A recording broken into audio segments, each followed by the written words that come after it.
Hello, my name is Deborah Kolb, and with me is Lotte Bailyn, the T. Wilson Professor of Management Emerita here at MIT Sloan School.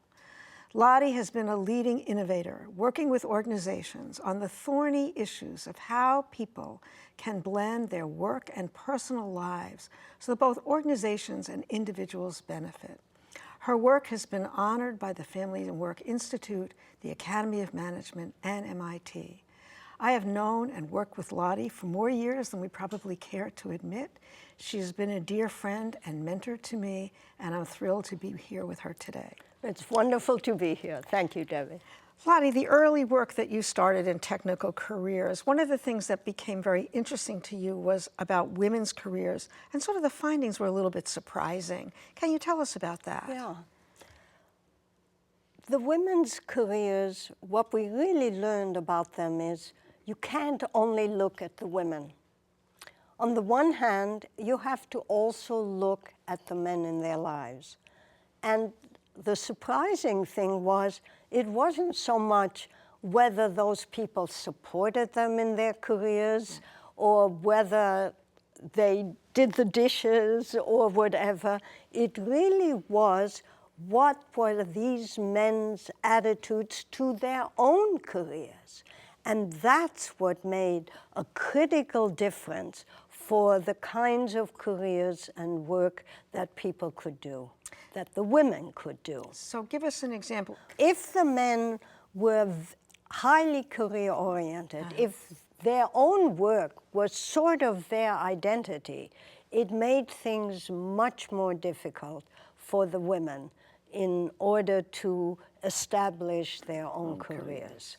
So, and at that time, people were looking whether men supported women, but they were not looking at this larger aspect, which is that the men's attitudes to their own work are critical in this. So that was a story about the men's careers. What about the women's careers?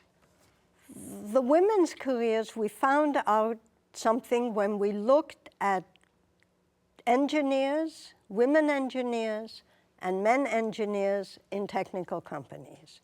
And what we found that for the men, this was a very comfortable situation to be in. Not so for the women. So what is going on here?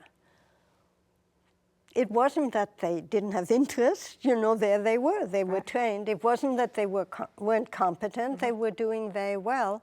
And interestingly enough, it also wasn't their families, because it turned out that for the single women, it was more problematic almost than for the married women.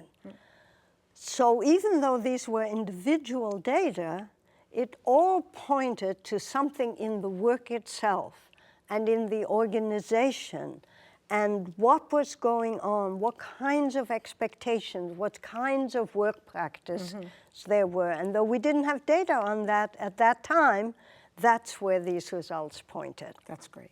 So as you started then to obviously to move into the organizations, it was really at a time when some of our major companies thought that the way to help women in particular, and even parents generally, was to put into place flexible work arrangements. But when you looked at those flexible work arrangements, you found that there were some real issues with that. Can you talk about that? That's right.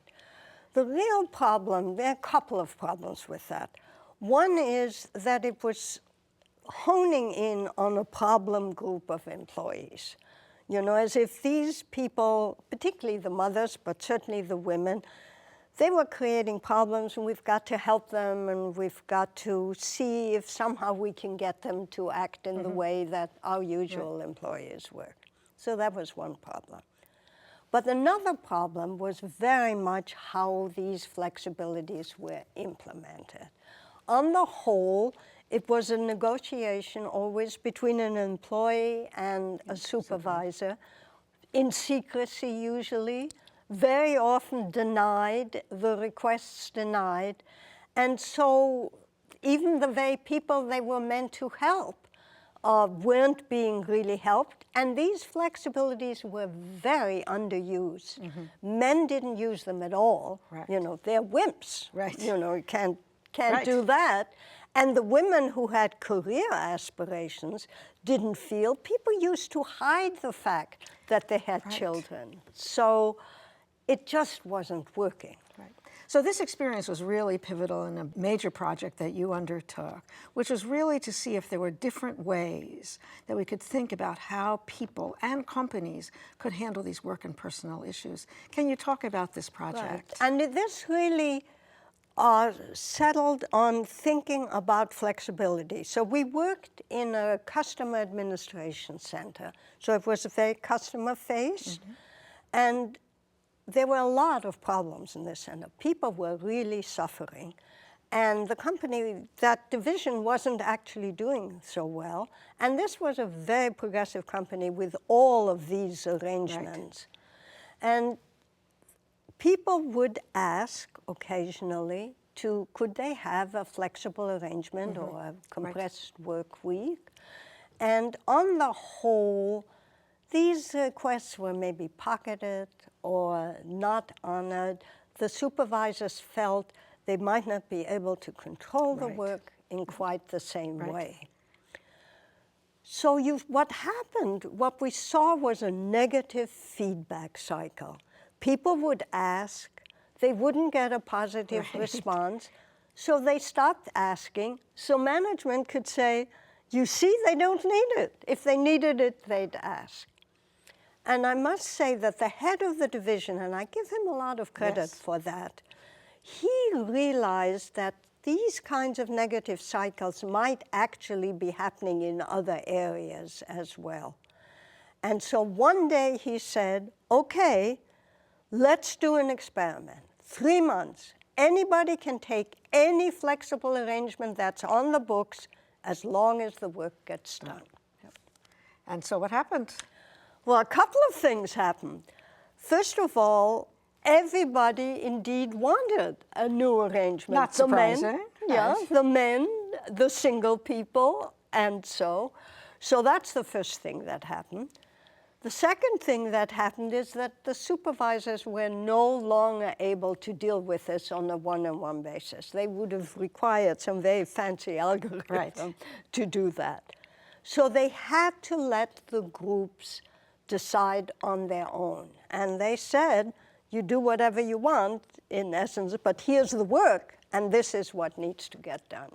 Once people settled on their schedules and got the work done, and it was very good for the company because absenteeism went out and customer service was actually extended. So you took these ideas about flexible work arrangements and the collaborative, doing it at the team, but you really wanted to push things further, and you really were interested in how this dual agenda could really lead to sort of differences in the way people worked, and that could have a benefit for individuals and a benefit for the organization. So can you tell us a little bit about a few of those cases? Okay. So one case has to do with the tendency in many companies to throw time at problems. If something goes wrong in a project, you just work harder. You know, people do more work, and it's individuals usually who have to do this. I'll give you a simple example on how this happened and how it can change. So this was a job shop, a software job shop. They were working on tasks that came in, and as the group grew, they got more tasks, so the employees found themselves staying later and later and later, and they didn't want to do that. And the boss, they went to the boss and said, it's not going to work. And the boss said, okay, if you can figure it out, but you got to get this work done. So what did they do? Previously, they had been very reactive. Anybody who was free picked up a job and worked on it, and that's how they worked. Now, with the motivation to get out in time, they spent time at the beginning, and they looked at all the jobs, and they wondered if they might connect in some way, some modules that would work for multiple jobs. And they thought about, to whom they should allocate a particular job, who had the expertise to do this. They changed the way they worked, and they got the work done and got out in time. Right. So another situation that you've had experience is about crises, about people responding to crises and how that creates time drags for people as well. People would find themselves waiting until the last minute to get things done. So you had people working all night to get a proposal done. They then got rewarded. They were seen as the heroes, because look, and the group that got it done in time was not seen, was not recognized. It's what we began to call individual heroics. Right. People would come to a meeting with a problem and a solution, and they would be seen as the heroes, even if they created the problem themselves. So those ways of dealing and recognizing the wrong ways of working created a lot of crises. And the interesting thing is, once you become aware of this and aware of how it's hurting both the work and the people, it's not that difficult to find a solution. Right. But you have to recognize that if you're rewarding crises, people will make crises. Exactly, exactly. So there was another part of the work where you discovered not people sort of doing things intentionally, but the way that they didn't think very clearly about the kinds of expectations they were setting for their team. I think it happened in a finance organization. That's right, that's right. And you had the kind of situation where a VP would come in an evening and say, what would happen if we did this? And the analysts would sit there all evening and perhaps all night, elaborating every possible situation, making a huge report, putting it on the VP's desk. Next morning, the VP comes in, sees this thing. It really wasn't, he was just curious what would happen, and he puts it aside. And the people had worked all night, created problems for themselves, and he didn't get what he wanted. And again, once you know this, and when we told the VP what was happening, he was astonished. He had no idea that they were doing this. Again, once you know it, there's easy solutions. You change these kinds of requests, maybe make a form or something, which makes it I think you have this term that you use for people to recognizing it, putting it above the line. That's right. So that it becomes more conscious. That's right. If you've got to put people's needs above the line, and when you make your business decisions, they are part of that equation. And it has to do with the expectations for them, what you reward, what you want them really to do. Yeah. So where are we now? Sort of, what's your assessment of the state of things around these issues? Things have been backsliding a little since the recession. The flexibilities that have been in place, even if they haven't been used the best way possible, in some cases are being taken away. I mean, just think of Yahoo, think of Best Buy. They're actually being taken away. There are some good things happening. The government is sponsoring a controlled field experiment on, it's not exactly changes in the work, but it is changes in supervisor behavior and flexibility, and is showing how that meets the dual agenda. There's a group at Stanford also that's working with companies to make it easier and better for women to move ahead, and using the collaborative inquiry that we evolved when we were doing our project. So some things are happening. But the real challenge is that not enough. And people at the top end of the scale are working too long, and it's too tough. And people at the bottom end of the scale have very unpredictable schedules, don't have a living wage. So it's a problem. And so who can help on this? What's the role of leadership? I think leaders can play a big role if they become aware of this and are willing to think of putting people above the line. I think they have to be role models. They can't pretend that they're working all the time and keeping it a secret when they go on vacation or go to their kids' soccer games. So they need to be role models, and they need to advocate for a different way of working. And that means that somebody has to look at what really gets rewarded in the situation, how people are working, because there's always work that is done which is not really necessary. And so they need to reflect on how they really work with this dual agenda lens, keeping both things in mind. Do you think that the sort of old heroics that you talked about earlier we're having a resurgence of it now? I think so. I think so, because maybe it never fully went away.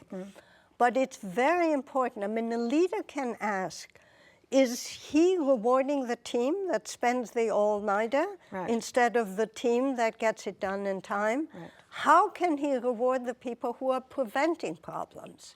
And so the leader can ask managers to reflect in this way on the work that they are doing and to make sure that it isn't hurting the people, because one of the things we really found that those things that are making life difficult for the employees are also not very effective for getting the work done. Do you have any examples of some things that are happening now that would give us a little cause for optimism?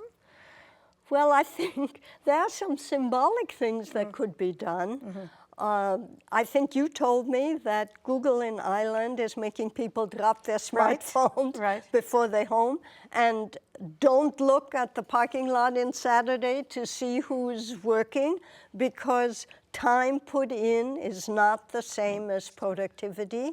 The emphasis on working smart. If you need too much time, you're inefficient. So those kinds of symbolic things could be helpful. But of course, there's a larger issue, and that's we live in a country which doesn't have any supports for people. And so public policy is another issue. Yes. Thank you, Lotte. This was really informative, and it was enjoyable to sit and talk with you. Thanks, Debbie. I think we covered a lot of ground. It was really good. Yes.